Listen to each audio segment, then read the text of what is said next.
Hello guys, welcome back to my channel. I'm Jay, and today I'll be showing you how to make an origami parrot that you can actually make it stand on your finger right there,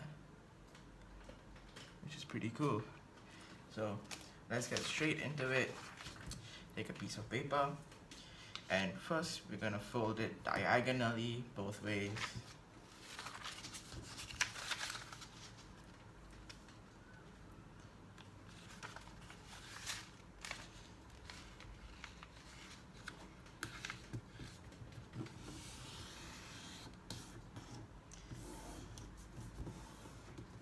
Now it doesn't really matter if it's perfect or not, we can always adjust it later. So once you fold it this way, we unfold it and fold it this way.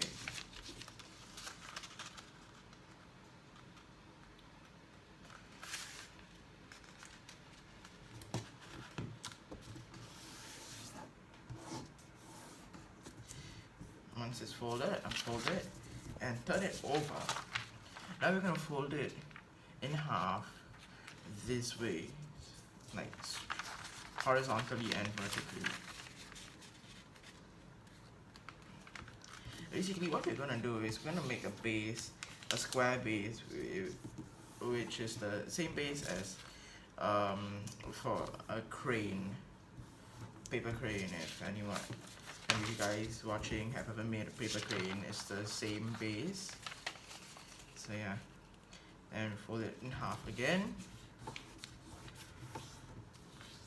And now we unfold it, and this is, as you can see, we can actually just collapse it just like this, and boom, we have a square. Now what you want to do is, like, you can just fiddle around, make sure that all of these points are actually like right at the corners, just to make sure that everything looks nice and even.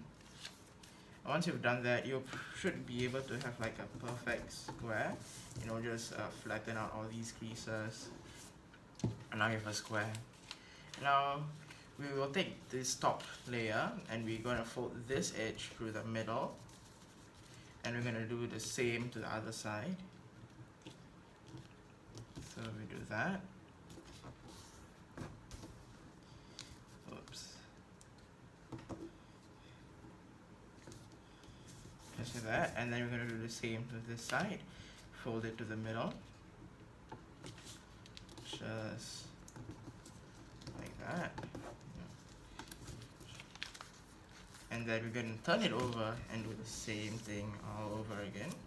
So to the middle, try to make sure that it follows the line as best as you can make it.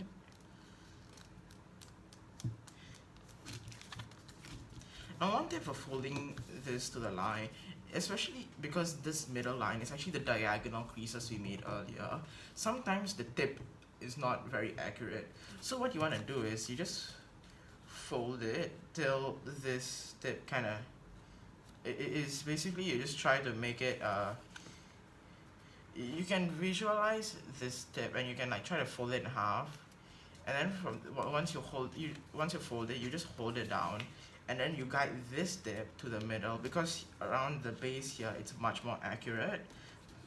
And once you've done that, you should be able to get more perfect creases.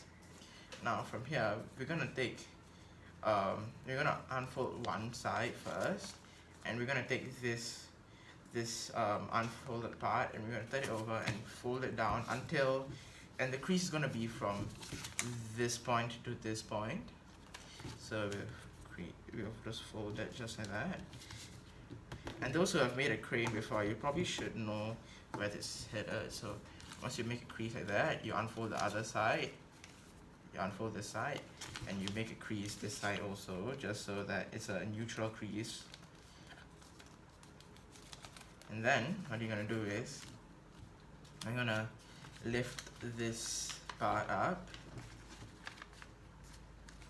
So along this crease right here, we're gonna lift one flap only up, and then if you see it's not collapsing properly, then but what we want to do now is we want to follow the creases we made earlier along these lines, and we're going to just press down just like that. And we're going to do the same thing to this side, so we're going to just press it down. If you made the creases, it should be really easy to fold it. So you just fold like that, just, and then you turn it over and do the same thing.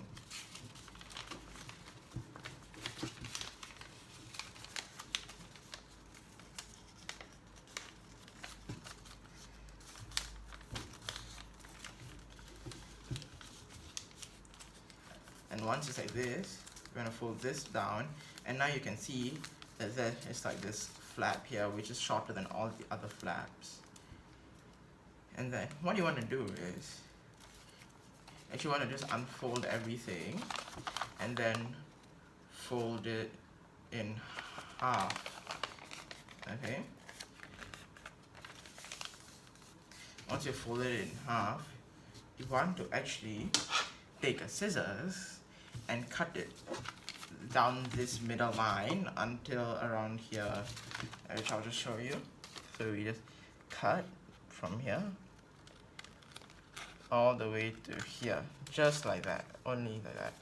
Okay, and then what I want to do is we want to redo whatever we just did, and so we want to collapse it first. Yes. Actually no, we don't want to collapse it, because actually it's another easier way from here is we can actually just fold it over and do this, and then you fold this here and you do the same thing again. You open up this flap and you just press it down, and there you go, you're already back to this step.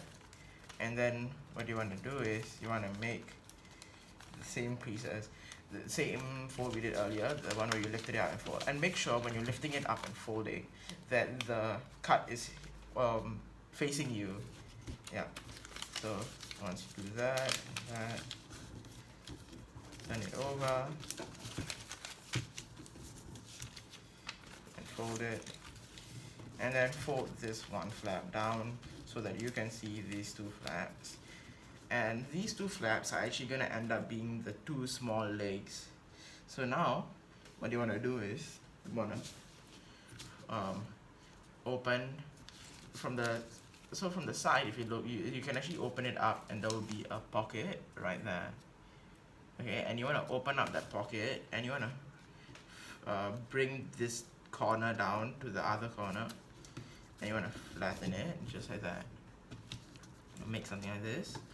I'll try to show it to you again. So you have to open up this flap right here, and you have to, if you can see there's a corner here, you want to bring it down to that corner, and that's what you do. Now it looks like this. What we're going to do is we're going to do the same fold as this part right here. What we're going to do is, so we can see it's a square, you're going to fold these two edges to the middle, so just like that. The same here.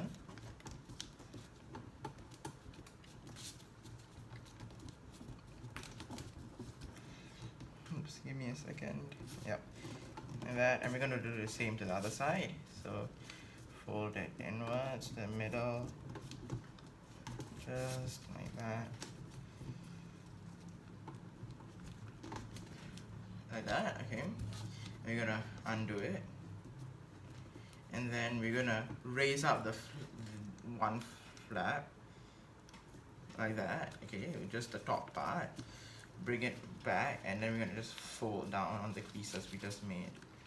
As you can see, it's the same way as we did these big creases right there. I mean the big flaps is the same way, and then we want to fold it down.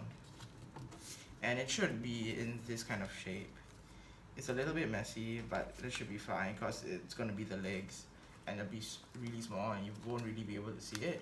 So yeah, and you should do the same thing to the other side, just follow the creases that were made, and yeah.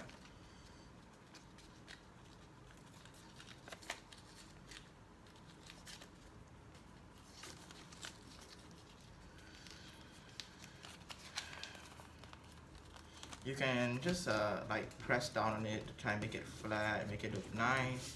And then what we're gonna do is we're gonna fold it up.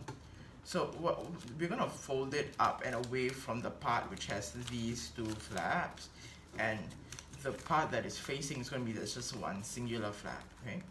And then we're gonna fold it in half. Now itself. Then now we wanna focus on this one singular flap. What we're gonna do is we're gonna actually fold this edge, which is the one singular flap, up to this edge right there. So I'll just show it like that. And one tip for this fold is you actually should start on the thinner side, as it's much easier to make it match up, and you just slowly like shimmy down and just slowly press, and it should all fall into place and be straight at the line. And once you do that, you just use your nail to make sure the creases are there, and then you can just do the same to the other side. You know, instead of doing it all at one time, which might be a little bit harder, you just do from the edge, and then you slowly do it. You know, doing origami, there's never a rush. You should always be very patient when doing origami. And once you get this, as you can see, this is going to be the tail, and then the two little legs.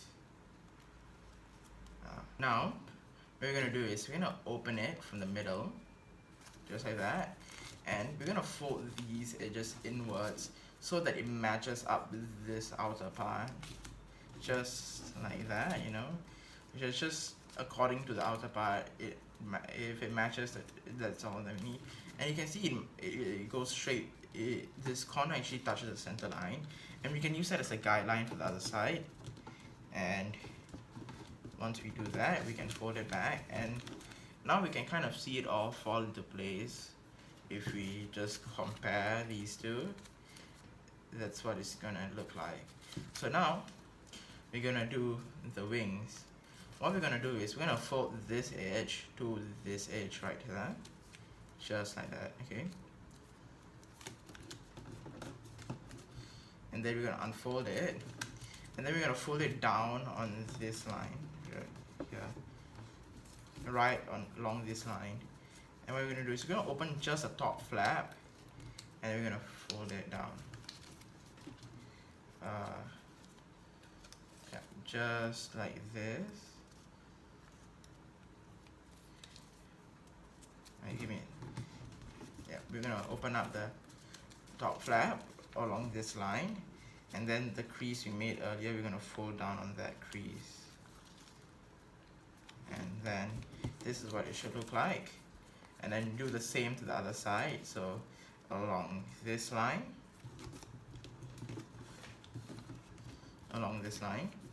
and then on the line itself, and then open up one layer and then just flatten it. As you can see, these are the wings. Now, there's one extra step just to make these wings look nicer. Is actually, if you can see there's this like top flap over here, you want to open it up. And let me bring it closer to the camera. We open it up, and if you can see that there are two creases here, okay, 1 and 2, and previously they were like this, where they were all buried, but and they were like valley folds. And what you want to do is you want to actually push it upwards, just like that, and make them into mountain folds. So that, just like that, okay, you can see that, and you want to fold it down, back again. And you can see it's the same shape and all, but this time, if you compare sides, this part can be accessed much more easier compared to this part. I will try to show that again and more clearly. So you open up this area, so you open it up, you pull it apart. This part has already been a mountain fold. It's just this fold right here. You want to just turn it inside out, and then boom, you've done it. And that's all. It's pretty simple, pretty easy. Once you've done that, you can actually shape the wings, because earlier on you actually couldn't move this top part around, but now you can, and you can just fold it back just a little bit, just to like round off the wings a little. And you can do the same to this bottom flap here, and this is what the wings will end up looking like, much more rounded and much more wing shaped compared to, let's say, this side where it looks much more like a diamond shape, a kite shape, yeah, more like a kite shape. And then you just round off this side too. Just use your own imagination. Do according to what you think looks nice. You don't have to follow exactly like what I'm doing. If you want to, you also don't have to actually do those 2 steps if you like it to look more triangular and kite shaped. And now what we're going to do is we're going to do the head. If you look from the bottom, you can actually just open it up. And what we're going to do is we're going to put our finger here, open it up. We're just going to press this downwards, just like that. From the side, this is what it looks like. And if you do this, you can actually make somewhat of this kind of shape, just like that. Something like this. You wanna, it doesn't have to be an exact guide. You can make it look more straight, more higher. You can make it smaller. It's really up to you. And I'm just gonna follow the one I did previously. I'm gonna do something like this. Okay, this is how I want my head to look like. And now we're gonna make it, we're gonna make the beak. And so actually, for the parrot's head, we don't actually want it to be that big. We want it to be quite small, around like this. So where my finger is, just around there. And so we're just gonna fold on it backwards, like that. And you're gonna fold again, outwards, so that we are making the beak. And now, to make it look nicer, what we're going to do is we're going to unfold it and open this area up, and we can actually see closely, we can see the creases, and we're just going to follow the creases. We're going to fold on it, and then we're going to fold this part back, and look, we have the beak right there. Now the last step for the beak is we just want to take this edge here, and just fold it downwards, something like that. And of course, if you want to make it look extra nice, instead of it just being folded down, you can actually open it up, and instead of folding it upwards, we want to go from the bottom and fold it downwards, something like that. And boom, there you have it. The beak is done. And now we got one final body part to do, and that's the legs. And one very simple step. It's the same as what we did to the head. We just want to open it from the bottom and bring it downwards, just like that, and press. If you think this looks too long, you can make it shorter, but if you want to make it like stand on your finger, make it so that the size at least fits one of your fingers, just like that, and do the same to the other side. And then boom, you have your parrot. Now just straighten it up. And if you wanted to stand better, what you want to do is you press all the top parts together just to make it look better. But this bottom part, the leg area, you want to like widen it a little bit so that it has a bigger area and you can stand your hand better. Because if it's close together and you put your finger here, it's very easy for the parrot to fall off. But if you make it wider, it actually is bigger area to grip onto your finger, which is why it's better. Sorry, give me a second. It can hang on better, just like that. You know, and if sideways, it should look something like that, which is pretty cool. That's all for today. Thank you for watching, and I'll see you guys soon. Bye bye.